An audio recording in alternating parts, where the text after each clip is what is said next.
Another day, another dollar. Thank the Lord for another 24. God, I knew that was you. Late night chilling, man. I was finna hop into bed, but I was like, man, let me go ahead and record a video, man. You know, whatever came to my mind. And I came up with what I do as far as work. And a lot of people, they come up to me, you know, once they learn what I do, or people that know me, they know that I've been working in corrections in the prison system. August 25th will make 12 years for me being a prison guard. I've been doing that shit for 12 years now, man. I'm like, damn, this shit done flew by, you know. I'm looking, I'm like, damn, I only got 15 more years to go before I'm eligible to retire. I'll be down 48, you know. So this shit been good to me, man. But I wanted to just come on here, you know, and tell my point, my perspective on what prison is really like. People always be asking me, like, what goes on in there? Is it like what you see on TV, this and that? You know, so I'm gonna just go ahead and drop this all on you, man. What is it like being in the prison, whether you locked up in the shit or whether you just go in there, work, you know, do your hours and go home? So when you see the TV shows like 60 Days In, what you got, Locked Up Abroad, what's the other one on National, I think it's Lockdown, that comes on National Geographic, you know, a lot of the prison movies, I would say a lot of that shit is fabricated, you know. When you see the inmates, you know, when they got the camera, the inmates is going crazy, beating on their cell door, throwing up the gang signs and extra roo roo rah rah. A lot of that shit is just for them because they got attention. They got a camera on them. They know people are watching them, so they acting extra turned up. You know, I would say 60 days in. If any of y'all seen the show 60 Days In, that's more realistic of what prison is like. Even the jail, a lot of them take place in jails. I worked at the county jail for 2 years before I went to work for the federal prison system. So, you know, when you watching 60 Days In, you see a lot of them dudes when the camera is focused in on the unit, and you see them, a lot of them just sitting around watching TV, playing cards, working out on the phone, just chilling. That's 99% of what prison is, you know. That's 99% of it, man. It's like the same shit every day. It's like a set routine schedule. You know, during the week, the inmates, they usually go to work or they go to class or something like that. You know, if they not doing that, they usually watching TV, on the phone. They got computers now where I'm at, so they can get on the computer and email their family, playing games, playing chess. What else they be doing? Sleep, or, you know, doing shit they ain't supposed to be doing. It's 99% of that every single day, man. Like, I kid you not, man. You know, that's why I feel like the job is like well suited for me, and I did good with the job, you know, over the years, just because it's like it's the same shit every day. You know, I'm me. I got like a set regimen when I'm not at work. You know, I get up first thing in the morning, work out. I might cook some breakfast. You know, I might sit on the porch, smoke my cigar, or run some errands. It's like damn near the same thing every day. You know, working out in the gym. That's like how I start my day. So, you know, prison is damn near the same way. It's like you got a set schedule. It's damn near like school in the sense that you remember when you went in high school, right? And you had every half hour you had a bell. That's your signal to go to the next class. Well, in prison, you know, you got what we call 10-minute moves. So on every half hour, the inmates have 10 minutes to get to where they need to be. You know, they, most of the time, 9 times out of 10, they got somewhere they supposed to be at all times, whether it's work, on the unit, they might go to education, they might have a medical call out where they got to go to medical for something. What else they be having to do? Appointments, just anything. Most of the time they got somewhere they supposed to be. You know, they got 10 minutes to get to where they need to be. Once them 10 minutes is up, man, and they ain't where they supposed to be, they out of bounds. They ain't, you know, they finna get in trouble if they get caught, you know. So that's how that shit works, man. But it's like 99% of that shit's the same shit, but then you got that 1% where crazy shit happens, man. You never know what the fuck gonna happen, man. Me, I go in there, I never know what the fuck's gonna happen that day, man. I done seen a lot of shit in my 12 years as being a prison guard, man. I remember when I first started working in county jail, I think I was only on the job like 4 months. I was a rookie. I'm damn, how old? I was probably 20 years old. I'm still in college. I'm finishing up my degree in criminal justice. I had like a semester or two left. I'm working night shift. I'm like, 5 months in, man. And I'm assigned to a unit, right? And I count, when you first get there, usually we count to make sure everybody's there, nobody escaped or nothing like that. After that, you doing hourly checks on all the inmates, man. So I count, man. As soon as I finish counting, that hour in between the next check, man, the dude hung himself. Mug hung himself and left me to find him. I'm talking about, I look in the cell, this motherfucker is hanging dead. He's gone. Anybody that know, it only take probably a few minutes to kill yourself, if you're gonna hang yourself, man, especially if nobody finds you in time. Man, when I tell you, I fucking panicked. Like, this shit was just crazy. I had never seen no shit like that. I'm 20 years old. I'm still down there a kid. I'm a rookie. I ain't never seen no shit like that, man. I literally, when I seen that shit, man, I fucking started running. I fucking took off and ran out the unit, man. I was gone. I finally got my composure.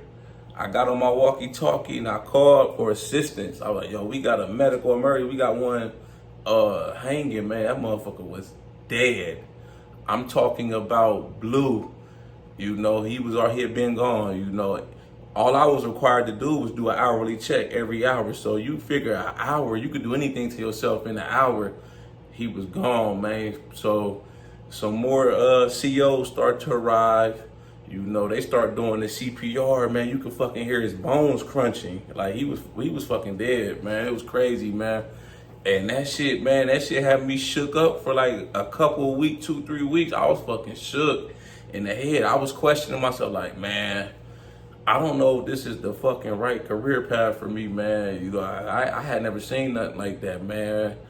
I was like, man, I was kind of doubting this shit. I was like, man, I might just fucking go try to do something else. I'm about to graduate, get my degree in criminal justice, man. There's other shit I could do, but I was able to push through that joint and keep it moving, and here I am 12 years later, man. I was like, man, I almost quit that shit right on the spot. I was like, I don't know if this is the right career choice for me. That shit had me shook, bro. I ain't even gonna lie to y'all.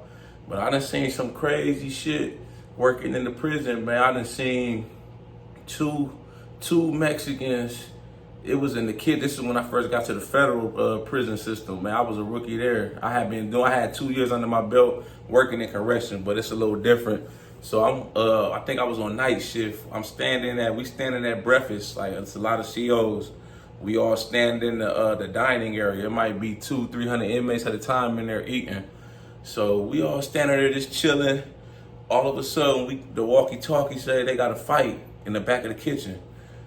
So we fucking run to the back, man. I tell you, it was fucking blood everywhere. I'm talking about, it was blood all over the floor, everywhere, man. You would have thought these dudes was stabbing each other, man. I think one of them had a lock in the sock, man. That's like, if anybody know about a lock in the sock, man, you could fuck somebody up with that shit, man. You take a sock, a tube sock, put a combination lock in there, man, and you can swing that mug, man. You imagine getting cracked upside the head with a lock in the sock. I think the dude had a lock in the sock and was beating the other dude, man. It was blood everywhere. I don't think we found any knives or no shit like that, but they were still trying to fight, man. I'm looking like, God damn, man. I'm talking about, it was blood everywhere. You would thought it was a homicide in there, man. Shit was crazy.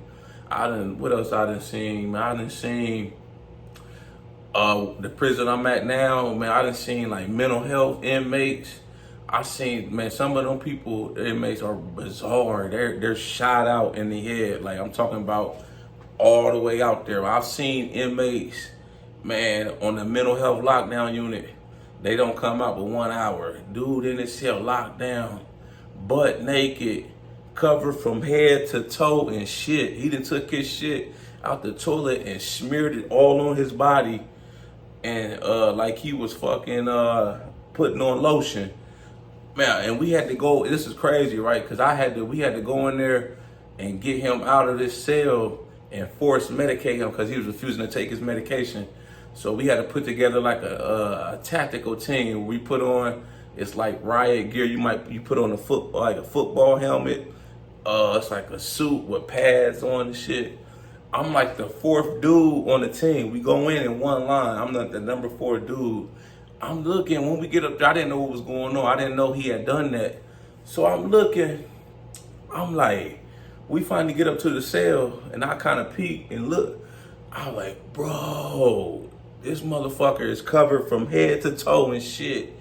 And I'm like, you know, when you go in there on a team and you pop the door, you gotta get somebody out. You usually going in there full force because you expecting them to fight you. So we might have had to go in there and we might have had to fight this dude. And I'm just thinking in my head like, bro, if we go in there and have to tussle with this dude and I get shit on me, I tell you what, I'm going home and first I'm gonna throw all the shit, my uniform or boots, whatever, I'm throwing that shit away.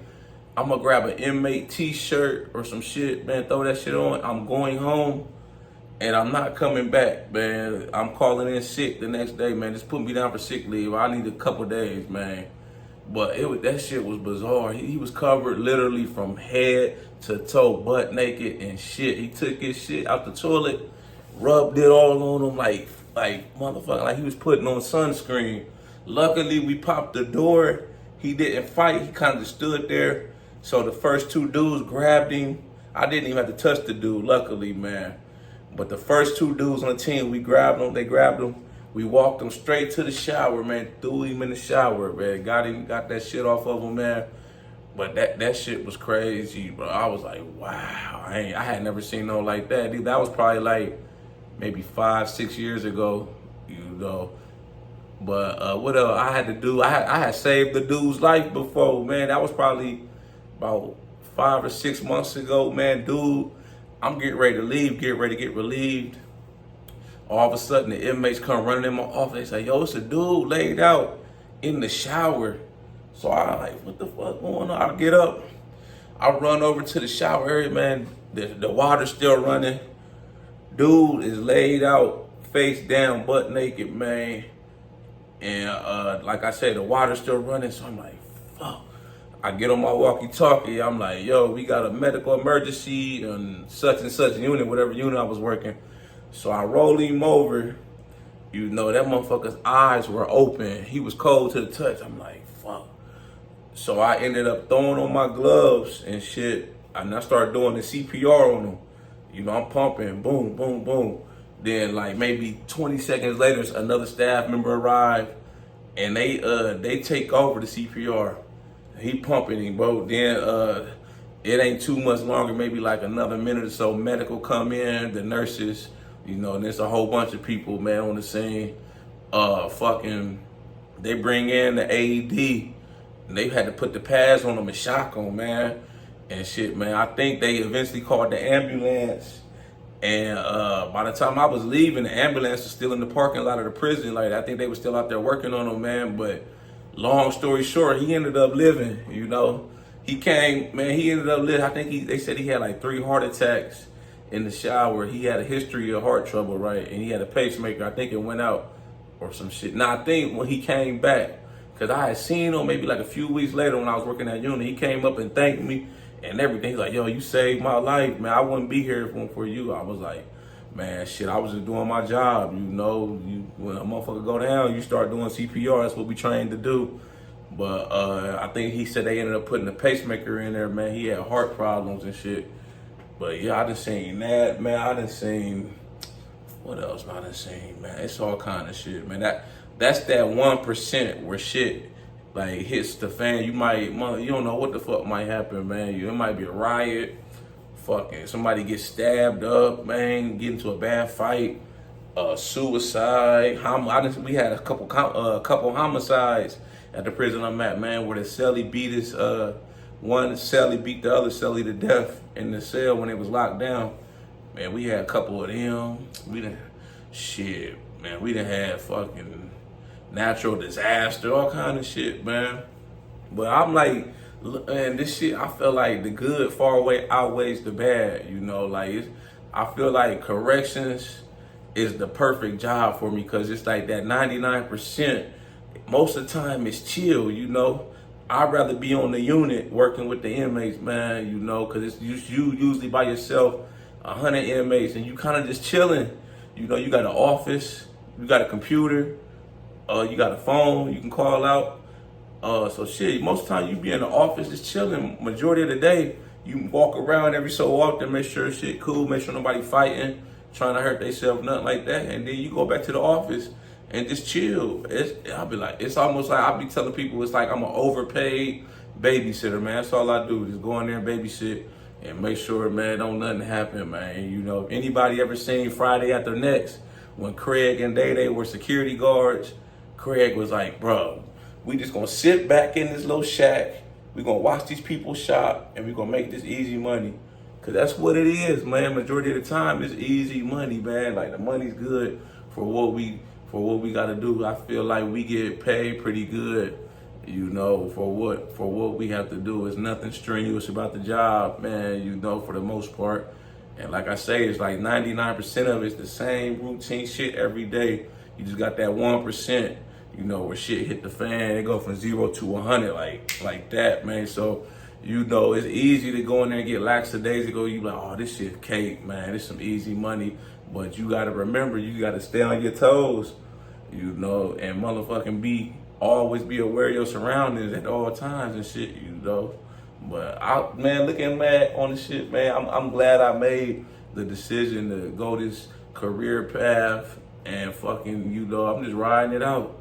This shit easy, man. Like I say, I got what? This will be 10 years. So I got, for the 10 years, I got 2 years working in county jail in West Virginia. Then I got 10 years working at the federal prison system, the Bureau of Prisons. So that's 12 altogether.